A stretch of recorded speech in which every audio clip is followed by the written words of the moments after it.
নমস্কার বন্ধুরা, আমার ছোট্ট চ্যানেলে রান্না দেখার জন্য সবাইকে অসংখ্য ধন্যবাদ। আজকে আমি রান্না করব লাউয়ের ডগা, ধনিয়া, পালং শাক, বেগুন আর বাবড়ি আর আলু টমেটো দিয়ে রান্না করব। দেখো, 5 মিশালি ঘন্ট নাটি খড়ি দিয়ে দেখো কি সুন্দর জ্বলতেছে। প্রথমে কড়াইয়ে আমি সর্ষের তেল দিলাম কম পরিমাণে, তারপর জিরা, পেঁয়াজ কুচি, 2-3টে কাঁচা লঙ্কা চেরা। কারণ আমি আগে বলেছি আমি খুব কম মশলা দিয়েই রান্না করি।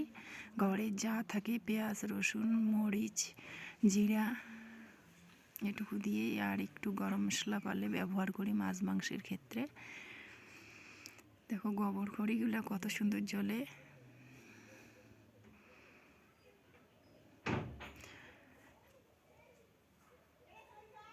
সে শীতকালে তাজা তাজা বাড়ির মানে বাড়িতে আমরা এগুলো আবাদ করেছি। কি সুন্দর তাজা তাজা সব সবজি। এখন আমি প্রথমে বেগুন দেব।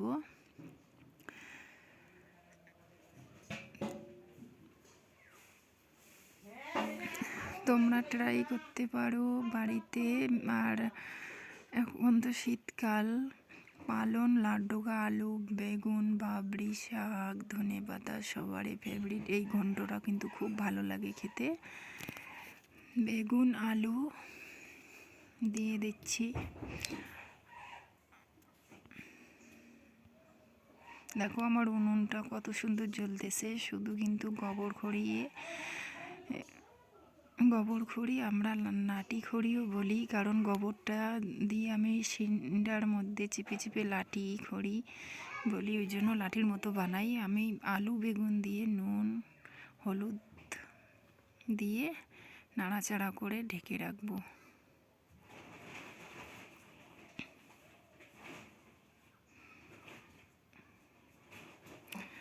আমি ঢেকে দেব।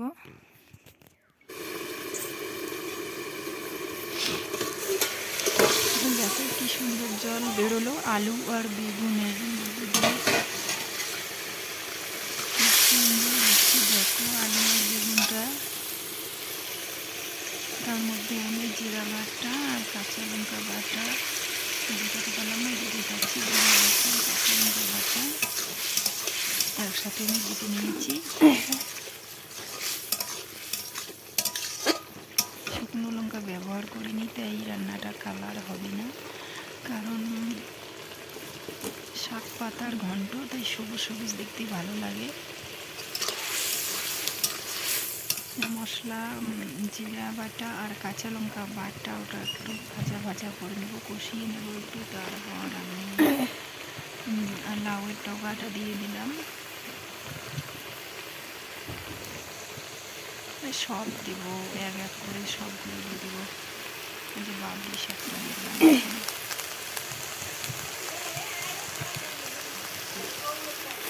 তারপর পালংটা দিলাম, ধনে পাতাটা আমি মানে নামাবার সময় দেবো, তাহলে ছেঁটা থাকবে। ধনিয়া পাতা যে ফ্লেভারটা ওটা থাকবে, ওটা আমি নামার সময় দেবো।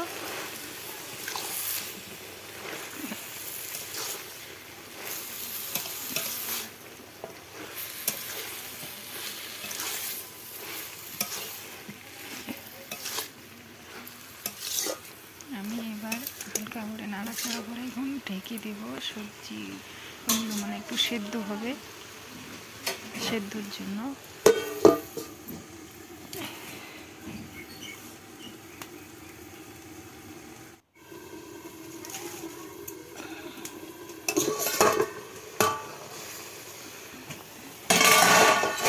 কত সুন্দর হয়ে গেল, ঢেকে দিয়েছি। সব সবজিগুলো একদম কতগুলো দিলাম, কিন্তু দেওয়ার সময় অনেকগুলো। দেখো কতটুকু হয়ে গেল, পাতাগুলো একদম চুপসে গেল।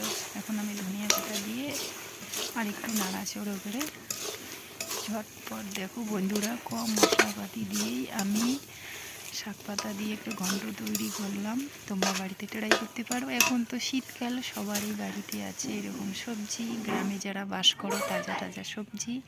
দেখো কত সুন্দর ঘন্টটা হয়েছে। এই যে লাউয়ের ডগা আর এই যে এটা খেতে চুষতে যে এতটাই ভালো লাগে, এইটা দিয়ে পুরো এক থালা ভাত তোমরা খেতে পারবে। দেখো আমি শুকনো লঙ্কা ব্যবহার করিনি, তার জন্য কালার হয়নি, কাঁচা লঙ্কা দিয়ে রান্না করেছি। বন্ধুরা, আমার রান্না যদি ভালো লাগে প্লিজ সাপোর্ট করো, কমেন্ট করো। খুব ঝটপট রান্না।